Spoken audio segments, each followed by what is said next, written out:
नमस्कार। आज आप लोगों के साथ बहुत ही इम्पोर्टेंट और इंटरेस्टिंग टॉपिक पे बात करूँगी।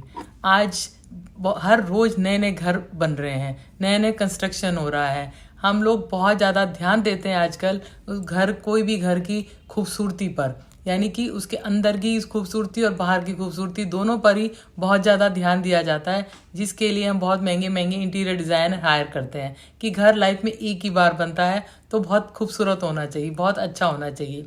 वहीं उसके लिए हम एक आर्किटेक्ट भी हायर करते हैं जो हमारे घर का नक्शा भी बनाता है, हमारे घर पे कौन सी चीज़ कहाँ आएगी वो देखेगा वो, और वो सारी चीज़ें उस हिसाब से वो बननी शुरू हो जाती हैं।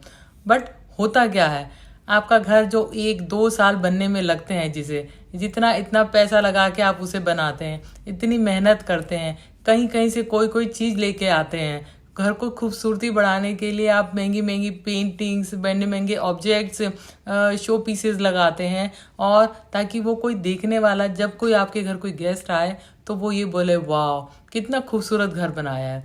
आप एक वो वाव सुनने के लिए, वो ब्यूटीफुल वर्ड सुनने के लिए आप अपने घर पर कितना पैसा लगा देते हैं, कितनी मेहनत लगा देते हैं, अपनी जमा पूंजी उस घर पे लगा देते हैं।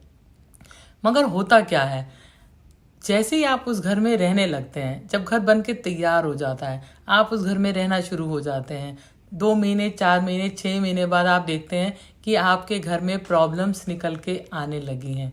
कौन सी प्रॉब्लम्स आ जाती हैं? घर का कोई भी मेंबर, उसको हेल्थ इश्यूज आ जाते हैं, वो बीमार रहने लगता है, उसे तकलीफ रहने लगती है, डॉक्टर्स के चक्कर ज़्यादा लगने लग जाते हैं। उसके साथ ही क्या होता है, उसके साथ आपके फिर वहाँ पे रिलेशनशिप इश्यूज आ जाते हैं। घर में जो पहले प्यार था, शांति थी, वो जो अब है वो ख़त्म होने लग जाता है। वहाँ पे लोग एक दूसरे से कटने लगते हैं, चिड़चिड़े करने लगते हैं। साथ ही इसके आप देखेंगे, आपका जो बिजनेस है, फैमिली बिजनेस है, आप कोई कुछ भी स्टार्ट करने की सोच रहे हैं, कुछ करते आ रहे हैं, उसमें आप देखेंगे आपको ग्रोथ ही नहीं मिल रही है, वो ग्रोथ रुक गई है या आपका घाटा होना शुरू हो गया है। इसके साथ ही आपके घर के बच्चे, उनका पढ़ाई से मन हट जाता है और वो अपना ज़्यादा टाइम दोस्तों के साथ बाहर स्पेंड करने लगते हैं, बाहर घूमना फिरना बढ़ जाता है, जब बाहर का खाना ज़्यादा खाने लगते हैं, किसी को कोई नशे की लत लग जाती है। तो इस तरह से जब आप उस घर में रहते हैं तो ये चीज़ें आपको, इसके साथ और बहुत सारी प्रॉब्लम्स हैं जो आपको आने लग जाती हैं। तो आपका कहने का मतलब है उस घर में रहना आपके लिए परेशानी बन जाता है, बजाय इसके कि आप उसको उस घर में आपको वो सुकून दे, खुशियाँ दे वो घर। तो और इस जब हम ये बात करते हैं कि नहीं, तो कहते हैं आर्किटेक्ट ने बोला है कि आपका घर को वास्तु के हिसाब से ही बनाया है।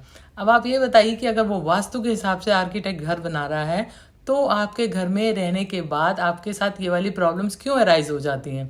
क्यों ऐसा वो नहीं हो पाता जो आपको नए घर में जाने के बाद मिलना चाहिए, जो वो खुशी मिलनी चाहिए, जो वो प्यार होना चाहिए, जो वो ग्रोथ मिलनी चाहिए, वो कहाँ चली जाती है उस घर में जाने के बाद? फिर आप ये बोलते हो पहले हम ठीक थे, जब से हम इस घर में आए हैं, जब से ये घर बना है, हमारी लाइफ में प्रॉब्लम्स बढ़ गई हैं। इसीलिए जो जिसका कहते हैं ना, जिसका काम उसी को साजे। हर इंसान दूसरे इंसान का काम नहीं कर सकता। ठीक इसी प्रकार अगर आप डॉक्टर के पास जाते हैं दवाई लेने, तो डॉक्टर आपको सिर्फ प्रिस्क्राइब करता है मेडिसिन, वो आपके टेस्ट नहीं खुद करता, वो आपको मेडिसिन खुद नहीं देता।